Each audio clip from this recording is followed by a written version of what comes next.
Topik yang saya mau ajarkan atau saya bagikan ilmunya ke kalian, untuk kali ini adalah topik, eee, video game dan microcontroller. Nah, ini yang kita akan utak-atik ya. Saya seneng kalian sudah pernah megang ESP8266, ESP32, pegang, Arduino apalagi. Nah, sebaiknya kalau memang, sudah pernah, bagi yang belum pernah, tolong deketi teman-teman kalian yang, sudah pernah pegang. Jadi biar sama-sama pinter lah gitu.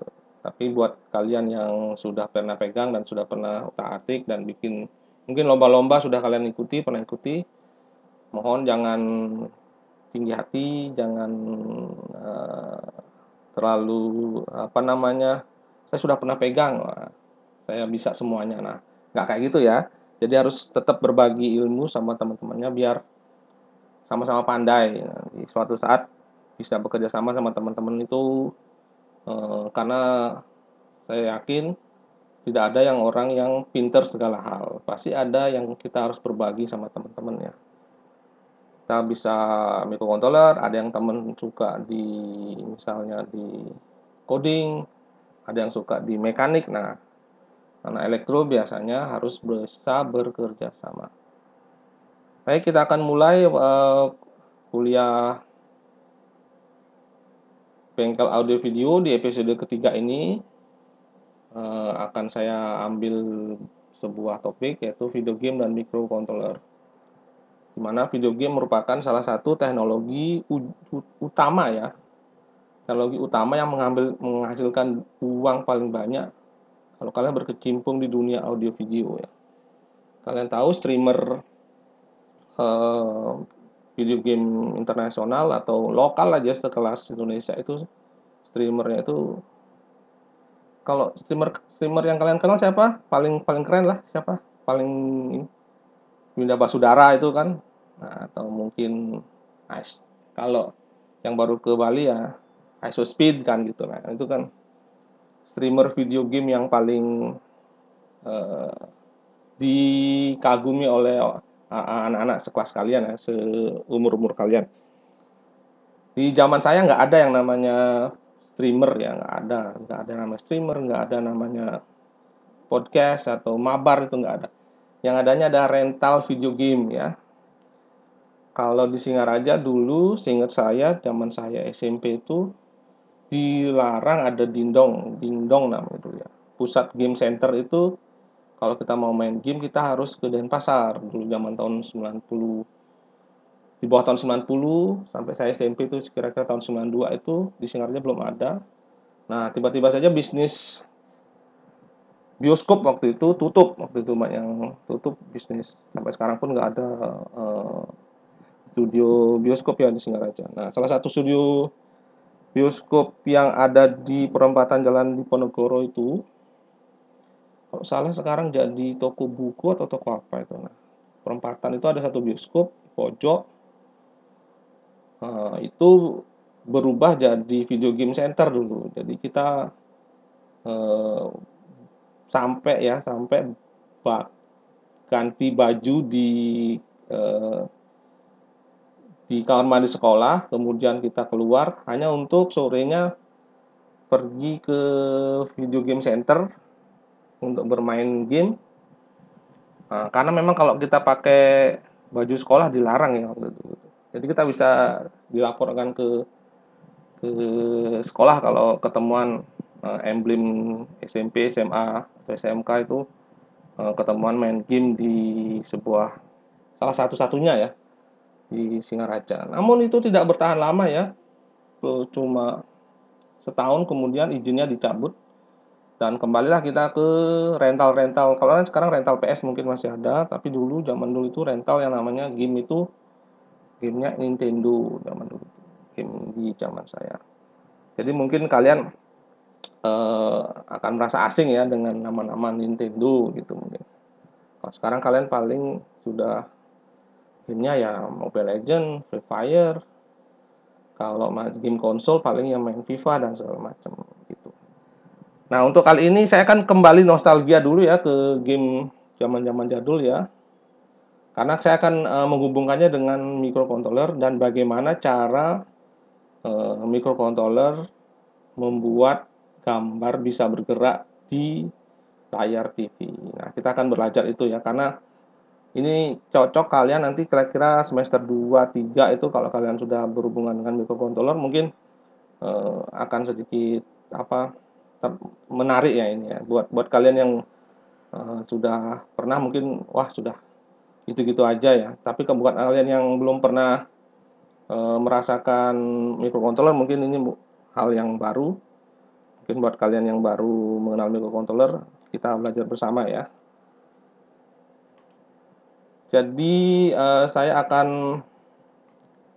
memberikan ini ya konsep atau 4 buah garis besar dari kuliah kita kali ini. Kita akan pertama itu belajar tentang sejarah awal ya, sejarah awal dari pesawat televisi kenapa bisa jadi game. Kenapa pesawat televisi yang aslinya itu hanya untuk menonton siaran televisi, film, berita dan segala macam di Amerika sana dan di Jepang terutama dijadikan fungsi berbeda, fungsi untuk bermain game ya. Atau kalau dulu tuh memang komputer dan game itu memang jadi satu dulu. Komputer dan game itu dianggap sama dulu. Jadi orang bermain komputer ya orang bermain game zaman-zaman di tahun 70-an gitu. Dan semua komputer atau game konsol itu dicolokin ke TV, nggak ada monitor zaman segitu. Jadi masih memanfaatkan televisi ya tahun 70-an. Kemudian di tahap kedua kita akan belajar bagaimana sih cara eh, membuat gambar di TV ya, membuat gambar di TV. Saya akan ajarin konsepnya dulu dengan pengenalan mikroprosesor.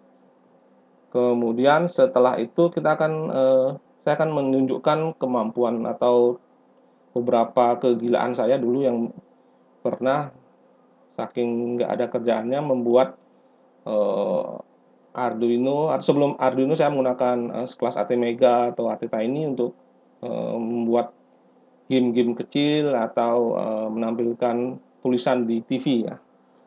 Nah, saya dulu sangat tertarik dengan hal ini. Dan yang terakhir saya akan memberikan tugas satu kali aja tugas saya ya, tugas untuk praktisi mengajar ini. Kita akan menduplikasi proyek-proyek video game, entah tampilan, entah apa yang ada di internet. Biasanya sudah share di YouTube biasanya. Nah, ini kita bisa duplikasi dan nanti akan kalian kumpulkan dalam bentuk tugas. Nah, ini sekali aja saya akan ngasih tugas sekalian sebagai penilaian dari saya ya. Kalau Pak Udi nanti penilaiannya beda lagi. Kemudian slide berikutnya saya akan mengenalkan sebuah game basic ya, game dasar ini. Ada yang tahu namanya nih? Kalau di sejarah-sejarah game mungkin ada ya. Sejarah apa namanya kalau yang seneng nonton YouTube sejarah-sejarah game ya, inilah game pertama yang komersial ya, namanya Pong ya. Sangat sederhana, tidak pakai warna, hitam putih saja. Ada 3 warna ya, hitam, putih, sama abu-abu. Tujuan dari game ini seperti main pingpong ya, jadi hanya memantul-mantulkan bola. Nah, ini namanya Pong karena dari akronim pingpong ya. Hanya ditemukan pemanfaatannya ketika tahun 1972 ya. Sebuah perusahaan komputer namanya Atari ya, Atari. Itulah cikal bakalnya komputer dan game itu pertama yang memulai itu adalah Atari, di mana dia menemukan kemampuan dari chip-chip mikroprosesor zaman segitu yang mulai dibuat oleh Intel sama Fairchild. Jadi dia sudah bisa memanfaatkan chip-chip yang tujuannya sebenarnya chip ini untuk di TV sebenarnya aslinya. Kemudian sama engineer dari Atari yang punya Atari namanya Nolan Bushnell. Kalau yang pencipta dari Pong namanya Al Alcorn namanya. Nah, si Al ini menciptakan game Pong ini tahun 72, tepatnya pertama diliris itu tanggal 29 November 72 ya. Pertama dikirimkan. Sebenarnya Nolan Bushnell sebagai bosnya Atari memberikan tantangan kepada si Al Arcorn ini untuk membuat permainan yang bisa menghasilkan uang. Nah, memang benar tahun 72 ini alatnya selesai setelah 3 bulan mencoba membuat dan ditaruh di sebuah bar ya. Seperti kita tahu di Amerika kalau film-film zaman-zaman itu ya, film-film eh, film barat ya, sampai sekarang pun bar itu mungkin jadi tempat berkumpulnya orang-orang di Amerika sana. Lainnya kalau di Indonesia mungkin warkop ya. Nah, ditaruhlah di sana dan eh, nggak disangka satu hari sudah rusak gitu. Nolan Bushnell ditelepon sama pemilik bar itu bilang kok sudah rusak. Ketika Al Arcorn-nya ke sana, dilihat yang rusak itu bukan karena rusak alatnya, tapi karena koinnya terlalu penuh ya, saking larisnya tahun itu. Dan muncullah akhirnya alat-alat lain atau konsol-konsol arcade lainnya yang dipasang di berbagai bar tempat hiburan di Amerika. Waktu ini apa namanya video game ini belum dibawa ke rumah ya. Nanti yang membawa ke rumah itu Atari lagi kira-kira di tahun 79 ya dengan konsol Atari 2600. Nah, ini juga menjadi cikal bakal alat yang mungkin kalian sangat kenal ya. Nah, saya akan kembali ke sejarah lagi. Kalian akan mengenal dua orang ini. Dua orang di kiri ini adalah Steve Wozniak yang kiri yang pakai kacamata dan sebelah kanan adalah Steve Jobs. Nah, inilah cikal bakal dari si Apple ya. Ceritanya tuh kalau saya dulu pernah baca bukunya si Steve Wozniak ini, saya dulu dapat bukunya di Loa ya. Tulisannya nama bukunya judulnya I Was ya, I Was judulnya. Saya itu gemar baca juga. Nah, buku ini menceritakan bagaimana Apple pertama berdiri itu dari ide si Steve Jobs, di mana Steve Jobs ini awalnya bekerja di Atari awalnya. Ya, sebagai bukan sebagai teknisi sebenarnya, bukan sebagai engineer juga, dia sebagai hampir sales lah dibilang di Atari untuk menjual game arcade ke bar-bar. Nah, sedangkan ini teman SMA-nya si Steve Wozniak ini merupakan ahli elektronik ya. Sejak kecil dia ahli tukang solder, terus ahli bikin prank ya, dia bikin prank untuk nelpon. Kalau saya cerita mungkin nggak nyambung, cuma dia pernah bikin telepon-telepon jadul itu bisa gratis. Nah, itu salah satunya dia. Di bukunya itu saya baca dulu. Jadi dia freak lah dibilang, seorang freak di elektronik lah, tahu semuanya chip-chip yang ada di pasaran saat itu. Dan dia bekerja di Hewlett Packard dia si Steve Wozniak. Nah, Steve Wozniak ini bekerja di bidang kalkulator aslinya, dia engineer lah, engineer hardware software ya di Hewlett Packard atau HP ya. Sedangkan si Steve Jobs ini ditawari oleh bosnya si Atari, si Nolan Bushnell ini untuk membuat game ya, yang kanan ini namanya game Breakout ya, Brick atau Breakout ya. Nah, ini Pong lebih advance ya, Pong yang lebih advance di mana bisa main sendiri, kemudian tugasnya adalah menghabiskan pantulan-pantulan ini, menghabiskan bata yang ada di tengah-tengah ini. Nah, namun waktu itu lumayan mahal kalau dijual ke pasaran, makanya si bosnya Atari, Nolan Bushnell ini memerintahkan si Steve Jobs untuk mencari orang yang bisa memperkecil ukuran alat dan menyingkat chip-chip yang terlalu banyak. Nah, akhirnya Steve Jobs punya teman namanya Steve Wozniak. Dia diminta untuk mengecilkan ukuran dari alat atau chipnya si game Breakout ini. Dan berhasil. dari 90 chip menjadi ke 76 chip, dan akhirnya ternyata eh, dijanjikan hadiah, tapi ceritanya tuh ya cerita dari buku itu, dia dijanjikan hadiah oleh bosnya Atari, ternyata dibohongin, ternyata tidak dikasih apa-apa, hanya diminta untuk memperbaiki saja, tapi nggak dapat apa-apa. Akhirnya si Steve Jobs dan si Wozniak ini merasa ditipu, dan akhirnya mereka jengah, membuatlah komputer ya, pertama kali yang bisa dibawa ke rumah, namanya Apple One. Jadi Apple One itu zaman tahun-tahun segitu yang dibeli adalah bukan komputer atau laptopnya ya, yang dibeli adalah kitnya. Jadi kitnya ini yang di kiri ini ya. Kalau kita lihat ini kitnya yang digambar ini, ada keyboardnya, kit nyodel sendiri, powernya nyodel sendiri, dan semuanya nyodel sendiri. Jadi yang dijual itu komponennya, PCB-nya, keyboardnya, dan tinggal colok ke TV gitu. Nah, itulah awal dari Apple ya. Apple berupa kit komputer zaman dulu itu. Begitu ceritanya, sedikit intermezzo untuk memperkenalkan bagaimana eratnya hubungan antara game yang ada di TV dengan komputer yang kalian mungkin sekarang melakukan apapun di laptop kalian ya. Si Steve Jobs kemudian menjadi milioner, si Wozniak juga sempat di Apple, kemudian mereka berpisah. Nah, kemudian muncullah era generasi si uh, ini Microsoft ya. Nah, era Microsoft, dan ketika saya pengenal pertama kali komputer, ya PC IBM itu belum ada softwarenya di dalamnya. Kita harus bawa sendiri software dari rumah.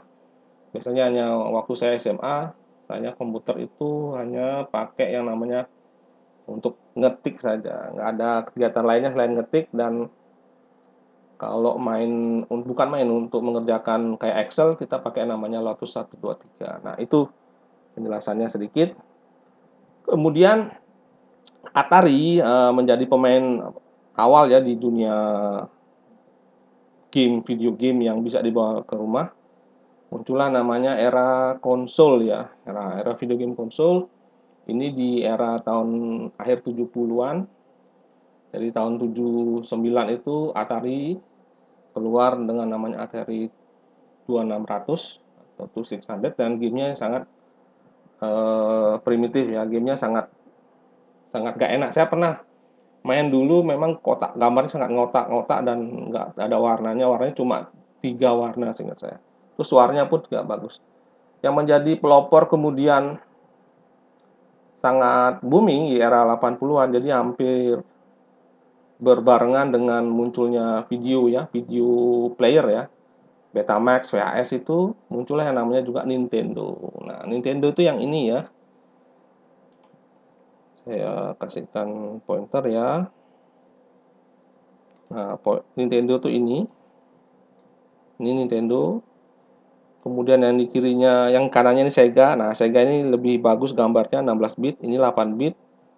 Yang 16 bit ini lebih halus gambarnya. Nah, yang di kiri ini kalau nggak salah ini Sega juga, ini Sega yang 8 bit. Jadi dua pemain, tapi diawali oleh Nintendo ya, tahun 84 85 ya di Amerika. Di Indonesia mungkin ketika saya SD mungkin dimiliki oleh orang-orang kaya tahun itu ya. Kemudian kalau main game itu kita butuh yang namanya cartridge. Nah, ini biasanya, atau kaset kalau orang-orang juga bilang, karena bentuknya mirip dengan kaset di apa namanya, kalau kita putar audio ya. Nah, ini kasetnya Nintendo, ini kasetnya Nintendo, ini kasetnya Sega kalau nggak salah. Ingat saya itu sih memori saya zaman segitu. Jadi beberapa lokasi di Singaraja itu ada yang menyewakan ini juga. Jadi dikasih timer sekitar Rp500 sejam. Jadi sejam bisa main terus, kemudian dikasih timer. Nah, timernya selesai langsung mati. Nah, itu ceritanya zaman-zaman tahun berapa itu? 92, 93 saya pernah melihat era di mana Nintendo sampai direntalkan. Selanjutnya saya akan menuju ke lebih spesifik ya, ke ini ke hardware-nya si Nintendo. Nah, ini sedikit pengenalan saja. Jadi Nintendo itu menggunakan CPU 8 bit ya, ingat ya. Ini komputernya tuh atau prosesornya itu 8 bit ya. Jadi hanya seperti kalkulator kalau kalian zaman sekarang mungkin. Nah, 8 bit ini bisa main game lumayan bagus ya zaman segitu. Di mana kecepatannya kalau kalian lihat ini kecepatan prosesornya 1,7 MHz. Nah, Arduino kalian sudah 16 MHz loh. Jadi kecepatannya itu sangat bukan lambat ya, karena memang menyesuaikan dengan frekuensi dari TV standar TV berwarna ya. Standar TV berwarna kan zaman segitu video itu namanya NTSC kalau di Amerika sama Jepang. Kalau di Indonesia itu sama di Eropa itu namanya PAL. Nah, itu frekuensi ini dipilih untuk menyamakan dengan refresh rate atau frekuensi sinkronisasi dari TV-nya. Kemudian dari sisi RAM kita bisa lihat cuma 2K ya. 2 kilo word RAM atau programnya dan 2 kilo video RAM. Nah, juga sprite ini gambar ya. Nanti kalau kita bisa lihat gambarnya Mario itu cuma bisa ada 256 bytes. Jadi kira-kira kalau satu gambar itu 8 kali 8 ya hanya bisa menampilkan gambar ada sekitar 40-an jenis gambar dalam sekali main game ya. Nah, itu diputar dibolak-balik jadi gerakan yang menarik juga gitu. Kemudian karena keterbatasan ini, maka untuk menyimpan gamenya dibutuhkan yang namanya cartridge ya. Ini cartridge di kiri ini nih cartridge. Nah, cartridge ini nanti dicolokin ke slotnya, ke slot. Cartridge itu bentuknya seperti ini, tapi kalau kita bongkar, dalamnya isinya 2 buah chip ini ya. Yang utama chipnya chip RAM dan chip picture-nya. Ini picture karakter generator di sini. Nah, di sini gambarnya, di sini isinya memori programnya. Nah, itu akhirnya nanti akan dibaca ketika kita restart game konsolnya ini. Nah, kemudian ya di load pertama adalah 2 buah isi memori ini langsung dimasukkan ke RAM utamanya yang ada di sini, RAM utamanya. Nah, seperti itu gambarannya dan kita bisa lihat ukuran gamenya maksimum 1 MB ya. Itu pun sudah sangat hebat zaman segitu ya. Kita sangat kaget ketika melihat di rumah teman kita waktu saya SMP ya. Kaget melihat kok kalau saya pertama tahu game itu Game Watch namanya. Game Watch, tahu nggak Game Watch ada di? Kayaknya bapak kalian baru tahu, tanya, Pak tahu Game Watch Pak? Game Watch itu semacam konsol game kayak HP lah, gadget ya gitu. Tapi isinya game cuma kayak jam ya, LCD hitam putih itu tinggal loncat-loncat untuk nembak-nembak dan segala macam, gamenya kapal terbang, gamenya nembak cowboy dan segala macam. Nah, itu kita pertama tahun 80-an tahunnya itu untuk game. Nah, ketika ada orang kaya atau teman saya yang lumayan bapaknya lumayan punya duit bisa beli Nintendo ini, saya melihat Game Watch-nya bisa dicoblokin ke TV gitu loh. Kagetnya saya waktu zaman-zaman SMA SD itu kayak gitu. Bisa dimasukkan ke TV Game Watch-nya dan sangat keren, bisa loncat-loncat, bisa nembak-nembak dan bisa bermain jam-jaman di depan layar TV. Jadi begitu ceritanya tahun 80 90-an di era saya. Nah, kemudian game ini menjadi bisnis yang sangat menggiurkan ya. Ya mungkin itu juga ya apa namanya yang mendorong ya ketika ada pasar ya, pasar anak muda atau anak-anak yang tidak terhentikan perkembangannya, pertumbuhan penduduk itu sangat banyak di Amerika terutama di Jepang. Itu menyebabkan pasar jadi sangat melimpah ya untuk hiburan ya. Nah, ketika itulah banyak produsen-produsen elektronik terjun di dunia ini game ya. Dan sekali lagi dimulai oleh Nintendo. Maaf. Kalau ada pertanyaan nanti langsung aja disela ya, nggak apa-apa ya. Kita open aja. Ini mungkin generasi ayah kalian ya ini ya, ayah ibu kalian ya. Mungkin kalau kalian mau bertanya ke mereka bagaimana pengalaman bermain Nintendo, mungkin mereka yang mengalami. Selanjutnya, nah ini gamenya ya, salah satu contoh gamenya ya, Super Mario Bros ya. Ini saya ngambil beberapa dari internet ya. Gambarnya sangat kalau di apa mata kita ditempelkan di TV, maka kelihatan pikselnya gede-gede ya.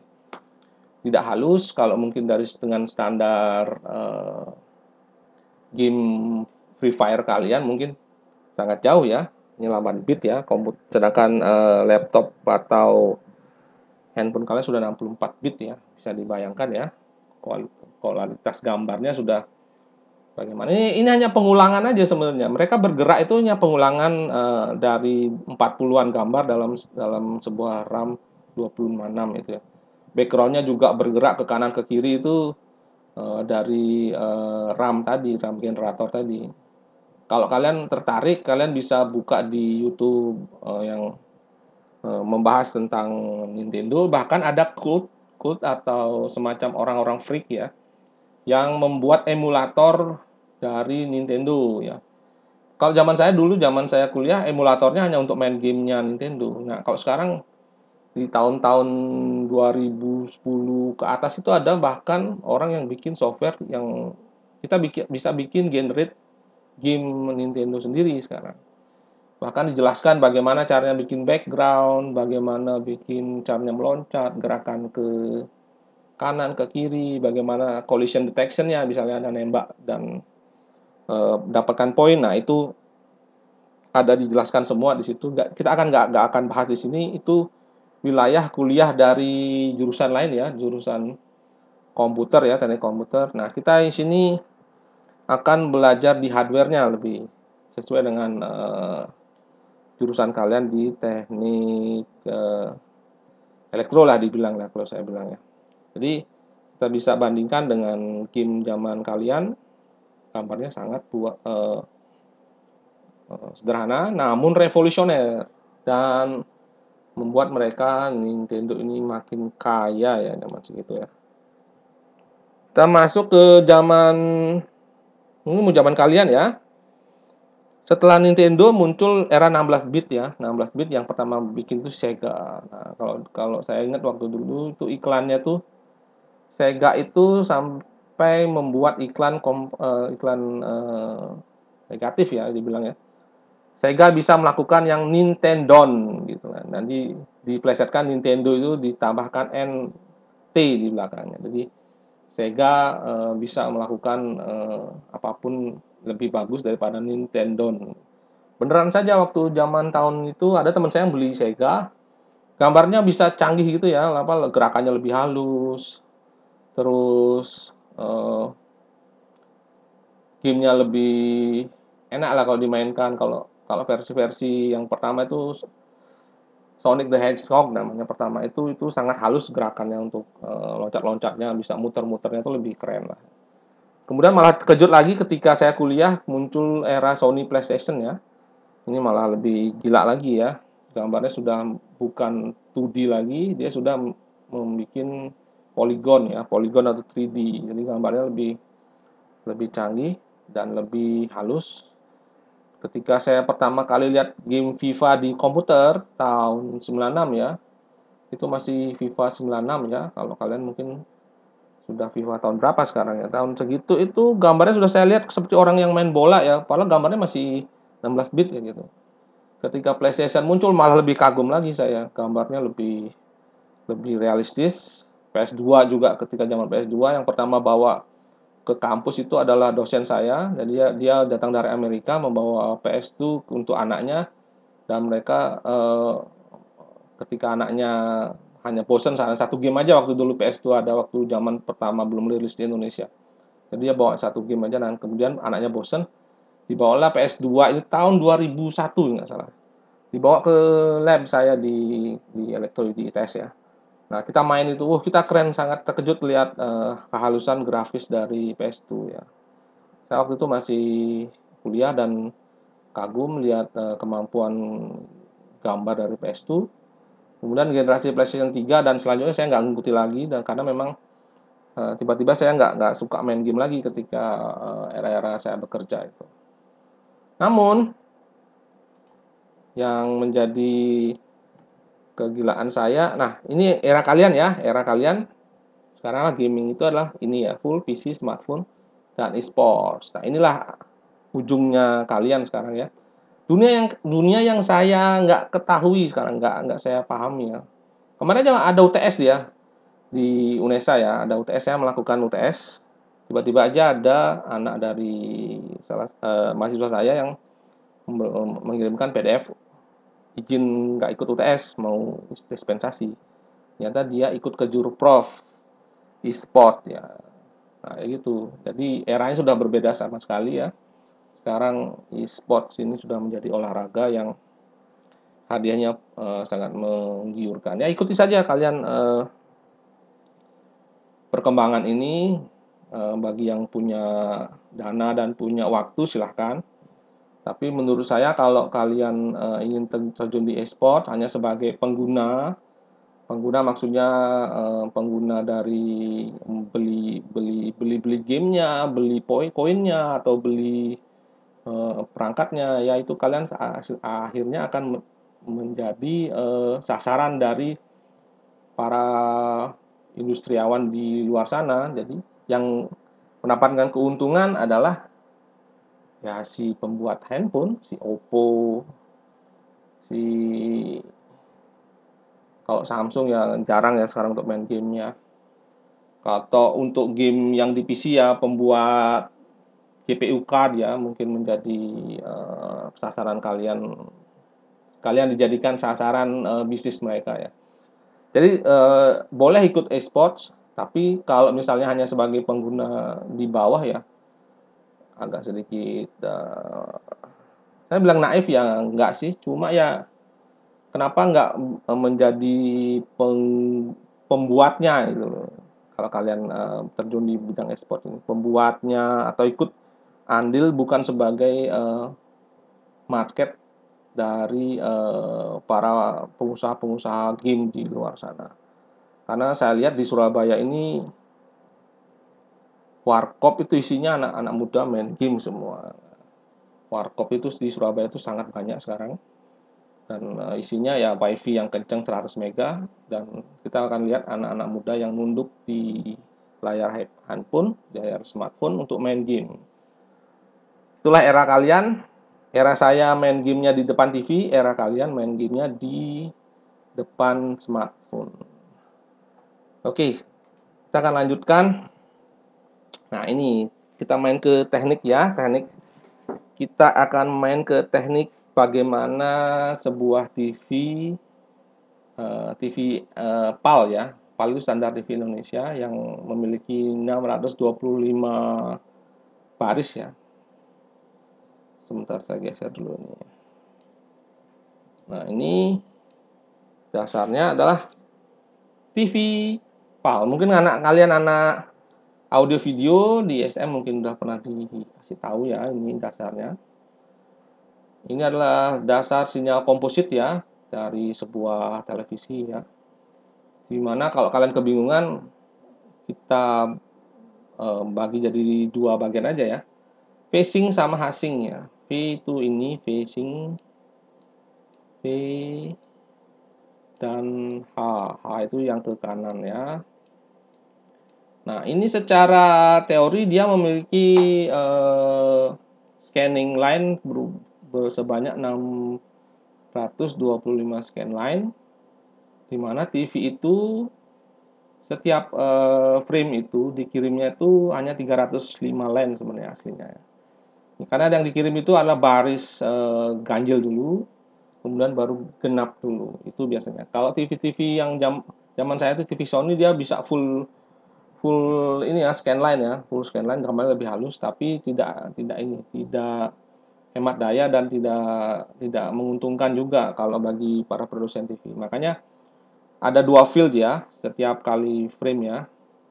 Jadi ada field 1 adalah field genap dan field 2 field ganjil. Nah, ini adalah phishing-nya. Saya mau jelaskan secara teori, mungkin kalian lebih mengerti ya. Nah, ini adalah namanya phishing untuk menentukan sekarang ini mau yang ditampilkan itu ganjil dulu apa genap dulu. Nah, itu. Ini kemudian sama orang-orang itu dibuatkan rumus matematikanya untuk ditampilkan di microcontroller. Karena ini eh, bisa dicacah menjadi waktu yang tepat nih ya. Microcontroller itu bisa menangani ini untuk menghasilkan gambar ya. Jadi ini namanya hashing ya. Setiap kali line ini namanya horizontal. Nah, ini start dari kiri ke kanan itu namanya hashing, start dari atas ke bawah namanya phasing. Waktunya pun sangat ini ya, teratur ya, 64 mikrosecond ya. Ini ingat ya, 64 mikrosecond. Di mana satu buah frame ini dilakukan selama 25 Hz atau 40 milisecond. Jadi seperti itu hitungannya, 625 baris ini, 625 baris untuk menghasilkan sebuah gambar. Bagaimana kalau kita analogikan kalau kita mau membuat gambar di sebuah TV menggunakan microcontroller? Nah, kita akan menuju ke layar berikutnya. Nah, ini osiloskop ya. Kalau kalian punya DVD atau VCD, masukkan ke osiloskop. Keluarnya seperti ini ya. Kelihatan di sini ada namanya hashing ini ya, hashing. Kemudian ada backport untuk gambar color burst. Kemudian ini adalah data gambarnya ya, data scan-nya ya, 40 milisecond tadi. Kemudian namanya front port untuk ending gambar. Kemudian diulang lagi, tegangannya ini minus berapa volt gitu loh. Kalau ini 0 volt di sini, 0 volt, 0 volt. Nah, ini 0,7. Paling tinggi itu gambar TV paling cerah itu 0,7 gambar ininya. Nah, 0,7. Nah, ini gambar ini berada di tegangan kira-kira 0,4 sampai 0,7. 0,7 ini paling terang gambarnya, paling putih. 0,4 itu paling gelap. Sedangkan yang lain-lainnya ini adalah sebagai sinkronisasi aja ya, untuk penentu bagaimana gambar itu atau elektron gun dari si TV CRT. Ini kita bicara TV tabung ya, bukan TV LCD ya. TV LCD beda lagi teknologinya. Nah, ini TV tabung dengan input AV ya, kabel kuning ya ini.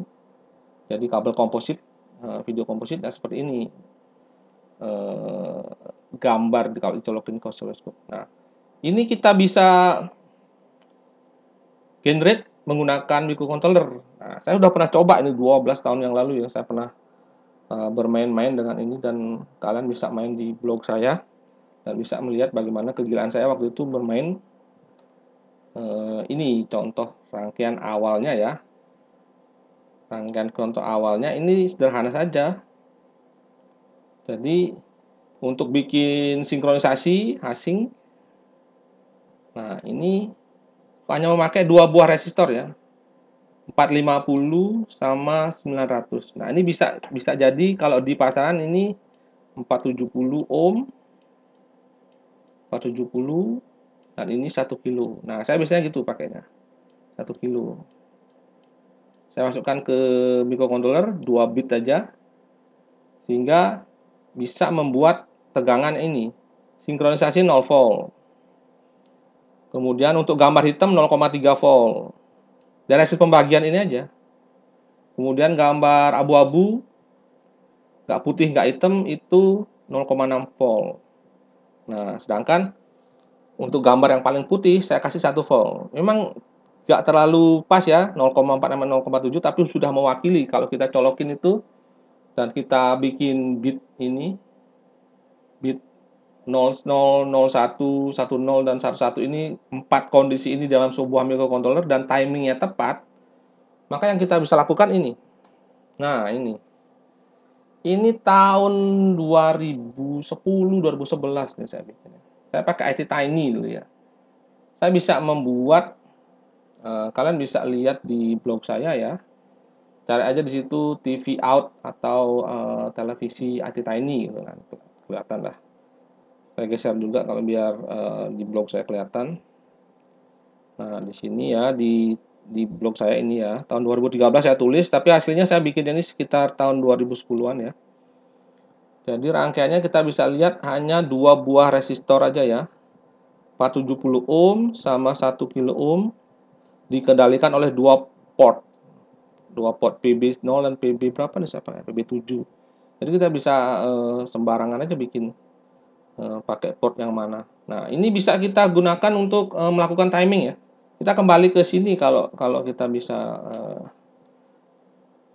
melihatnya ya. Di sini ya, timing ini ya. Nah, ini. Dengan frekuensi dengan clock-nya si Arduino atau microcontroller lainnya yang sudah sangat cepat, kita bisa membuat menduplikasi atau menggenerate ya gambar-gambar dengan cara ya ini kombinasi antara gelap dan terang dan abu-abu tadi. Nah, ini ya di dasarnya seperti ini, 2 buah resistor yang dikasihkan 1 dan 0, kemudian dengan timing yang tepat, dengan pembagian timing yang tepat, kalian bisa membuat yang seperti gambar saya ini, yang di kiri ini. Ini saya bikin angka 1 sampai 9 ya, 0 sampai 9 ya, bergantian, dan saya kasih jeda waktu 1 detik. Nah, ini full ini belajar saya dulu ya, zaman segitu ya, belajar bener-bener belajar dan belum memakai library-nya Arduino ya. Saya bener-bener saya ngitung berapa milisecond harus di delay, berapa mikrosecond, kemudian harus gerak ke apa namanya menghitung asinkronis atau phase sinkronis, dan timing semuanya harus tepat karena kalau nggak tepat gambarnya memang nggak muncul. Nah itu. Kemudian saya bisa bikin jam juga ya. Kalau bisa lihat ini gambar saya ini ada nambah jam dan menit. Ujungnya kemudian saya bikin jam ya. Bikin jam sederhana dengan digit kayak gini ya. Saya sangat tertarik waktu itu. Kemudian 12 tahun lalu itu saya juga sempat bikin game ini, Pac-Man ini. Jadi Pac-Man kanan kiri ya. Pac-Man kanan ke kiri gitu aja, nggak terlalu canggih sebenarnya, nggak bisa deteksi ini juga apa collision detection belum ada, jadi nabrak-nabraknya belum saya ini kan. Saya di YouTube juga saya pernah upload ini Lonely Pac-Man saya namakan dulu. Kemudian yang di sebelah kanan ini, nah ini baru ada uangnya waktu itu. Jadi ceritanya tuh CCTV zaman segitu CCTV ada yang murah-murah ya, 100-200 ribu ditaruh di tempat parkir. Tapi sayangnya nggak ada jamnya waktu itu, nggak ada jamnya. Nah saya menambahkan ini OSD ini. Nah ini adalah kamera CCTV sederhana ya, kameranya kamera VGA biasa, bukan VGA, kamera AV biasa. Jadi kamera PAL yang kemudian dicolokin ke TV zaman segitu ya. Dan saya menambahkan tulisan jam, jadi bisa ada jamnya di situ. Saya gunakan ATTiny. Nah ini waktu itu lumayan ya, saya jual-jual di waktu zaman dulu itu di forum Kaskus dan Facebook dulu. Saya bikin PCB-nya zaman segitu. Kemudian kalian bisa datang ke blog saya, ini tahun 2012 saya tulis ya. Membuat game Pac-Man sederhana ya. Bisa kalian lihat. Skripnya bisa kalian copy juga kalau mau, silahkan. Di sana sudah banyak yang mencoba juga kok. Selanjutnya OSD ya. OSD ini on screen display biasanya digunakan kalau misalnya di sebuah CCTV misalnya, atau di televisi misalnya. Televisi kan kalau kita pencet menu keluar menunya tulisannya. Nah, OSD ini bisa juga di-generate pakai microcontroller ya. Jadi pertama ya saya karena bukan coding yang saya bukan coder yang sangat canggih atau mungkin punya ilmu coding yang tinggi ya, saya ya cari di internet ya. Apakah ada orang-orang yang sudah menulis ini apa coding-coding mengenai OSD ya. Nah, inilah codingnya, contohnya. Jadi saya tahu tujuannya. Oh, tujuannya kayak gini bisa kok. Jadi waktu itu saya menemukan sebuah komunitas ini balon terbang ya, balon udara ya, komunitas sebelumnya drone ya. Drone juga bisa sih sebenarnya dibilang drone. Jadi dia pingin menampilkan ketinggian, terus GPS-nya dan segala macam di layar CCTV-nya atau mungkin layar monitor yang kemudian di broadcast ke bawah. Jadi bisa dimonitor sekarang ketinggiannya berapa dan segala macam. Jadi waktu itu saya belajar itu dan kemudian bisa juga kalian lihat di tulisan-tulisan saya tahun 2013. Dan memang rangkaiannya cukup sederhana dan cukup straightforward ya. Kalau kita bisa lihat nih rangkaiannya. Saya masih punya YouTube-nya waktu itu, YouTube tahun 2010 atau 2011 itu. Jadi intinya itu adalah dia mendeteksi phasing, dan hasing itu kapan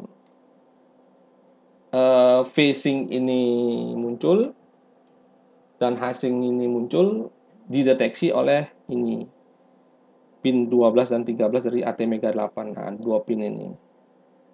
Nah, dua pin ini yang mendeteksi phasing dan hasing. Nah, itu saya nemunya ya bukan karena saya pintar, bukan. Karena saya jeli aja mengoprek-ngoprek, ternyata ada di luar sana. Dan rangkaiannya tuh rangkaian sederhana yang bisa didapat di toko-toko elektronika umum. Codingnya pun dibagikan oleh mereka. Dan kemudian saya duplikasi dan bisa membuat ini siaran di TV ya, TV pakai kalau nggak salah pakai STB dulu zaman-zaman itu. STB digital awal-awal. Nah, kemudian keluarannya saya masukkan ke in-nya ini saya masukkan ke Arduino. Bukan Arduino, ATTNI waktu itu ya, masih ATTNI. Kemudian out ini adalah sudah gambar yang sudah ditimpa ya. Jadi ditimpa oleh ini. Nah, ini dulu. Saya dapatnya cuma ini sampai bermainnya dulu ya. Itu membuat on screen display berupa jam. Ya, akhirnya ya saya jual di sini sebagai PCB zaman tahun segitu ya. Kalau harga sekarang sudah 100.000, zaman segitu cuma 50 ribuan loh kamera yang kayak gitu. Ini bisa berguna untuk kamera parking ya, parkir di mobil, di belakang mobil ya, bisa kalian manfaatkan. Karena kameranya polos, nggak ada displaynya ya, kalian bisa tambahkan jam, tambahkan nama kamera dan segala macam. Itu tujuan saya dulu waktu zaman membuat alat ini ya. Jadi awalnya bikin kayak gini ternyata ini sangat ribet ya bikin kayak gini ya. Ini harus ada sensor giroskop, sensor GPS dan segala macam. Saya hanya bisa sampai hanya bikin nama kameranya dan jamnya. Itu saya sampai disitulah kemampuan saya, nggak sampai bikin yang lebih ya. Oke, mungkin ada pertanyaan, mungkin saya mau minum dulu adik-adik. Kalau ada pertanyaan silakan ditanyakan.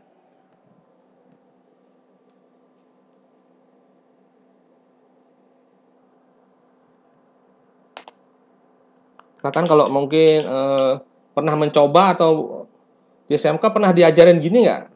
Saya tanya dulu anak-anak SMK, pernah diajarin kayak gini nggak? OSD gini. Mungkin ada yang bisa menjawab mungkin. Pernah nggak di zaman-zaman kalian SMK? Mohon izin Pak, untuk Hmm. materi tersebut belum pernah ada diajari Pak. Oke, Belum berarti pernah belum pernah ya, diajari. belum Iya Pak, belum pernah. belum sampai ke detail untuk bikin teks di TV itu belum ya? Kalau dulu itu, kalau di jurusan TAP Pak ya, TAP itu pernah gini Pak, diajari buat apa tulisan di running text itu aja. Oh gitu. Kalau di TV belum Pak. Itu. Oke. Oke, baik. Nanti kita belajar. Ini seru kok, seru kali kok, seru sekali kok. Ini bisa bikin kalian jadi tertarik tentang microcontroller ya. Jadi ada belajar timingnya, belajar knowledge-nya dikit ya. Logika ini yang banyak nanti kita dapatkan. Jadi oke, kita lanjut lagi ya. Sekarang jam berapa ini ya? Loh, baru 26 menit kita. Wah, sudah sejam ya. Sejam. 12.26 ya kalau di Surabaya 13.36. Oke. Kita lanjut ya. Eh, jadi setelah itu sempat stop saya main elektronika ya zaman segitu, saya proyek terus saya ke proyek ke tower waktu itu. Jadi mikrokontroler saya lepas hampir 5 tahunan lah. Jadi mentok di tahun-tahun segini saya main TV waktu itu. Lanjut kita lanjut ke slide berikutnya. Nah, ini IC-nya ini harganya 25.000 ya. IC LM1881 ini 25.000 kalau di online ya. Nah, ini IC jadi yang sudah saya temui beberapa waktu yang lalu ya. Ternyata ada IC yang jadian itu. Jadi tinggal masukkan input video AV, dia sudah bisa mendeteksi phasing sama hasingnya. Nah, ini bisa kita eh, langsung timpakan ke ini, ke microcontroller. Jadi teksnya tuh bisa lebih bagus, lebih kecil-kecil teksnya nanti. Jadi ini harganya sudah umum di toko elektronika online ya. Jadi dasar dari kamera parkir ini ya ini. Dalamnya isinya microcontroller dan ini IC LM1881 ini. Sehingga kita bisa membuat, ada yang di YouTube ya, dia bisa bikin kamera di belakang ini, rear kamera atau kamera parkir ini dengan menggunakan TV kecil ya, TV kecil yang harganya 150.000 itu ya, dengan kamera ini, dengan bantuan Arduino ya, Arduino dan ada yang pakai LM1881, ada yang enggak ya, tapi sebaiknya biar lebih lebih halus gambarnya ya menggunakan IC LM1881. Nah, saya pernah lihat di YouTube juga banyak sekali yang bikinnya. Kamera parking, kamera untuk di drone ya. Mungkin drone-nya kameranya polos jadi ditambahin sama dia gitu. Jadi seperti itu, kalian bisa buka penjelasannya di ini ya, di tulisan ini. Dia sudah sudah open ya, open scriptnya untuk menggunakan LM1881 dan Arduino. Bahkan dia sudah jual shieldnya juga. Jadi persis sama kayak di sini. 12 tahun lalu saya menjual PCB-nya, jadi untuk nambahkan di sini. Tapi saya pakai IT Tiny waktu itu. Nah, kalau ini dia sudah jualan untuk Arduino. Ada yang jualannya juga ya. Jadi tidak terlalu mahal kalau kita nyolder sendiri karena komponennya cuma dioda, resistor sama kapasitor. Ini namanya potensi untuk kecerahan aja nih, kecerahan sama kontras ini. Nah, ini dua ini aja. Dua buah kontrol aja, sedangkan kontrol lainnya dilakukan oleh Arduino untuk menambahkan garis, teks dan segala macam. Jika kita beralih ke Arduino, nah ini tahun 2020 saya balik lagi. Nah, balik lagi ke dunia internet dipaksa oleh pandemi ya. Jadi pandemi itu memaksa saya balik lagi ke Arduino karena saya nggak bisa ngapa-ngapain waktu itu. Dan tahun itu 2020 itu saya membuat ini. Ini Arduino, kalau nggak salah Arduino Nano, nggak salah yang kecil itu. Saya ambil resistor 2 buah 1 kilo dan 470 dan saya ketemu library-nya Arduino itu namanya TV Out. Library-nya sangat sederhana, jadi tinggal tulis kayak nulis LCD aja kalau di Arduino. Dan scriptnya nih open juga untuk bikin jam kayak gini. Nah, jadi kalian bisa coba sendiri nanti kalau kalau saya kasih tugas ini, kalian bisa mencoba bikin jam ini. Di blog saya juga saya oprek ya, karena jamnya ini aslinya dia memakai ini ya RTC ya, real time clock. Namun karena saya nggak pakai real time clock dan saya sadar bahwa di internet itu ada server clock yang bisa disinkronkan dengan Arduino, maka saya butuh ESP8266 ya, satu buah ESP8266 untuk sinkronisasi waktu lewat WiFi. Nah, di blog saya sudah saya eh, tulis semua dan kalian bisa baca di tulisan saya di tahun-tahun 2020 bulan 6 ya. Nah, ini ya, ini awal-awal pandemi ini benar-benar nggak bisa kemana-mana ya. Saya kembali ke microcontroller dan saya belajar IoT zaman segitu.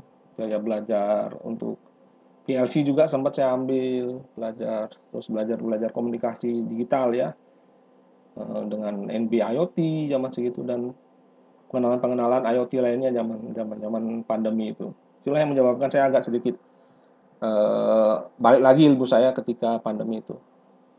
Nah ini modalnya kan nggak terlalu keluar duit banyak ya ini ya. Hanya 2 buah resistor dan kabel RCA warna kuning ini yang kalian bisa ambil dari bekas DVD, bekas VCD, tinggal kalian colok aja ke breadboard atau tanpa breadboard pun bisa. Kalian upload, colokin ke belakang TV di port video in ya, video composite in.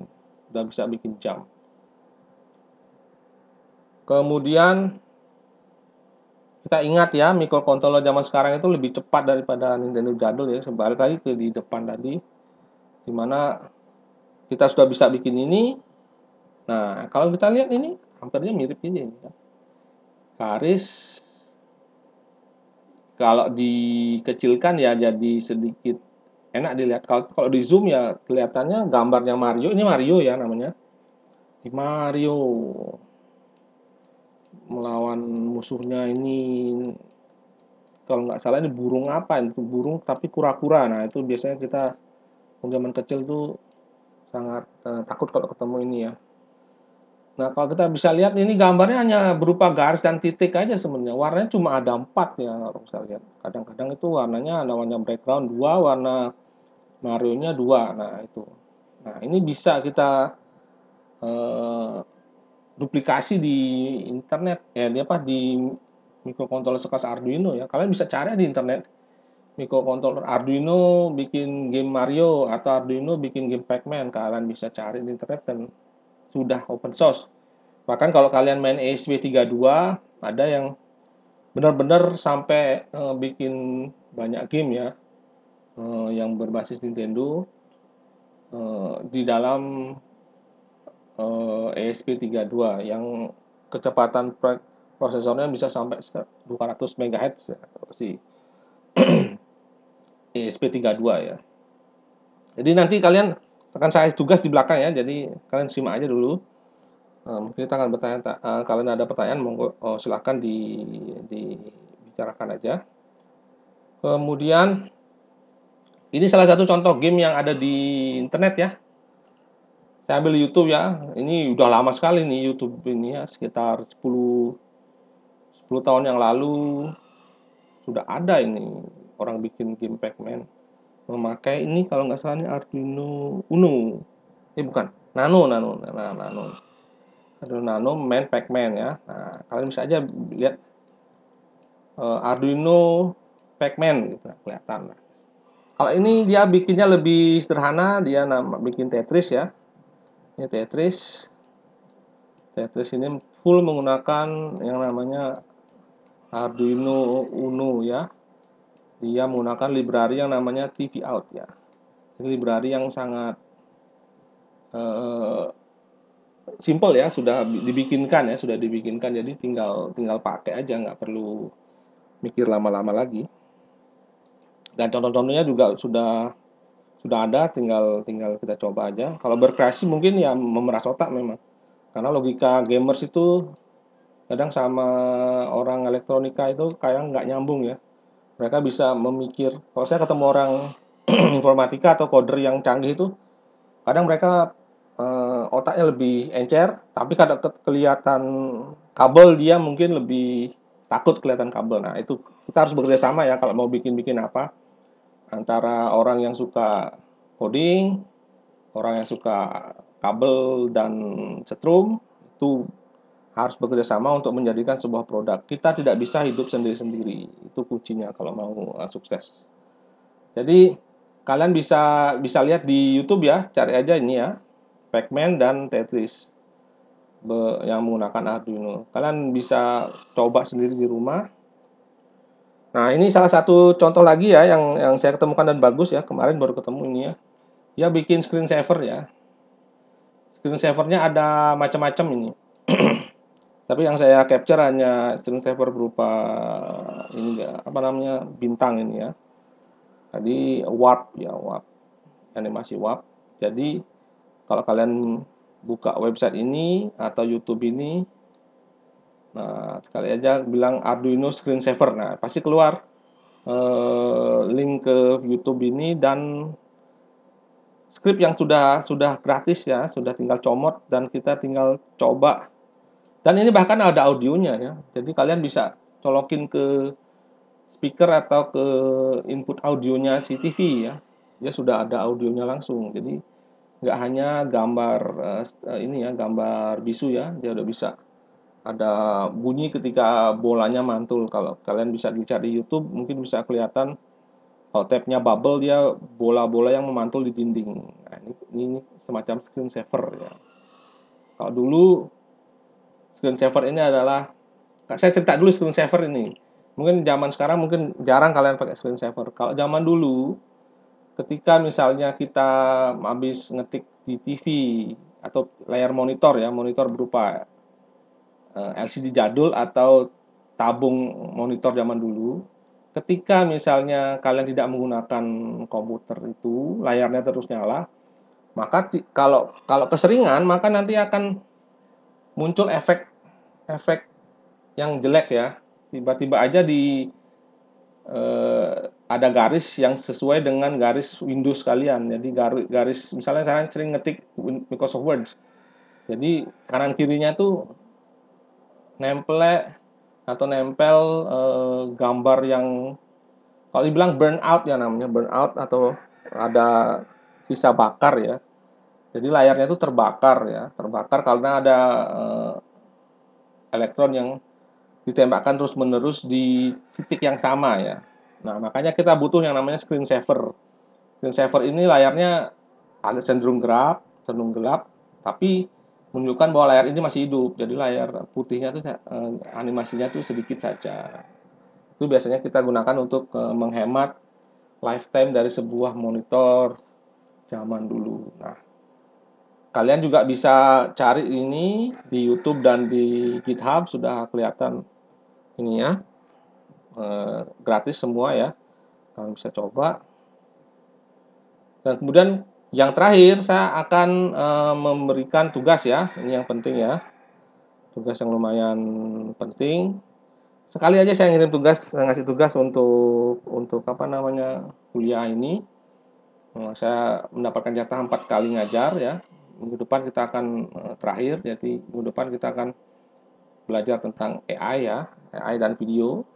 Nah, tapi itu sebagai overview atau gambaran ke depannya saja. Nah, untuk ini saya kasih tugas yang sepertinya kalian sudah pernah buat sebelumnya ya di zaman kalian SMK, atau mungkin kalau belajar sekarang pun nggak terlalu berat menurut saya. Kalian bisa meniru eksperimen-eksperimen yang sudah saya bikin atau eksperimen yang ada di YouTube dan internet lainnya. Nah, ada 4 buah. Yang mudah itu ya ini mudah nih. Ini mungkin tidak sebentar. Yang mudah itu 1 2 3 ya, mudah ya. Ini mungkin agak sedikit butuh pemahaman yang ini ya. Dan ini kalau kalian punya SP32 silahkan. Karena sudah ada ininya di internet ya. Contohnya ya ini ya. Sudah ada di internet, tinggal kalian copy aja sebenarnya. Nah, kalian bisa gunakan hardware yang ada di rumah, nggak perlu beli, bisa pinjem aja kalau mau pakai. Tapi kalau kalian beli juga nggak akan rugi, karena mungkin semester 3, semester 4 akan berguna ya kalau kalian sudah punya ESP8266 atau Arduino Uno dan segala macam, mungkin akan berguna di semester-semester berikutnya. Jadi kalian bikin kelompok ya, bikin kelompok 2 orang ya. 1 orang pun boleh, kalau misalnya kalian anak 19 mungkin ganjil ya, mungkin ada satu yang cuma 1 orang.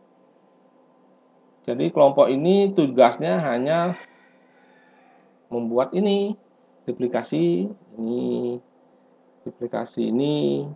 kemudian ini jam ini, jadi duplikasi ini. Dan kalau kalian tertarik ya bikin ini OSD ini, menampilkan jam di layar TV ya. Inputnya bisa berupa kamera. Kalau kameranya nggak mahal, nggak punya kamera ya bisa kalian inputkan pakai DVD atau input STB kan bisa kan kalian ambil AV in-nya dari atau AV out-nya dari STB kan. Kalian bisa tambahkan jam, bisa tambahkan animasi apalah yang kalian mau tampilkan. Kemudian nanti dibikin laporannya berupa video YouTube ya. Jadi video eksperimen ini link hasilnya upload ke YouTube ya. Nanti kalian bisa email linknya ini ke email saya ini ya, ke Gmail saya nyomanjudika@gmail.com. Ini nggak ada batas waktu, jadi kalian bisa berkreasi kapanpun. Mungkin batas waktunya ya batas waktu kuliah ini, gitu. Batas waktu sampai UAS dan segala macam. Kalian ada UTS nggak? Informasi kalau dari Pak Udi ada UTS nggak? Nggak ada UTS. Masih belum dikasih tahu, Pak. Oh ya wis, ya udah kalau gitu ya udah kita kalau saya tugasnya satu ini aja ya. Satu ini aja membuat duplikasi ya eksperimen ya. Sesuaikan dengan kemampuan kalian ya. Begitu kuliah kita hanya singkat saja. Memang bahasanya tidak terlalu banyak ya. Cuma sebenarnya Pak Udi ini pingin ngobrol sebenarnya, tapi nggak tahu kenapa Pak Udinya tiba-tiba mau ada ngantar anaknya. Nah, sekarang kita aja yang diskusi. Kalau kalian mau bertanya, silahkan. Oh, Pak Udi udah datang Siap. loh, ini dia. Datang, tapi sebentar lagi jam 2 berangkat lagi. Wadah, aduh. Ya silahkan Pak Udi, kalau ada apa tadi katanya mau ngomong katanya. Nggak ngikutin gini nih dari awal lagi. Padahal pengen ini nih ikut kuliahnya Pak Nyoman terkait game nih. Saya suka sebenarnya. Mudah-mudahan tadi ini ya menarik ya. Pasti menarik sih menurut saya sih karena slide-nya aja apa background-nya dari ini nih. Apa tuh? Game Mario Bros ya. Nah, ambil di internet aja kok. Ketemuan ada. Jadi 8 bit art. Oh, yang 8 bit ini ya. Ya, ya, ya, ya. Saya soalnya enggak pernah gini, enggak suka pernah game sebenarnya. Cuma tertarik aja kalau apa namanya ada alat-alat yang digunakan untuk bermain game apa namanya itu ya. Apa namanya tuh game untuk pencet-pencetnya itu saya juga ada stick kemudian istilahnya konsul ya, konsul.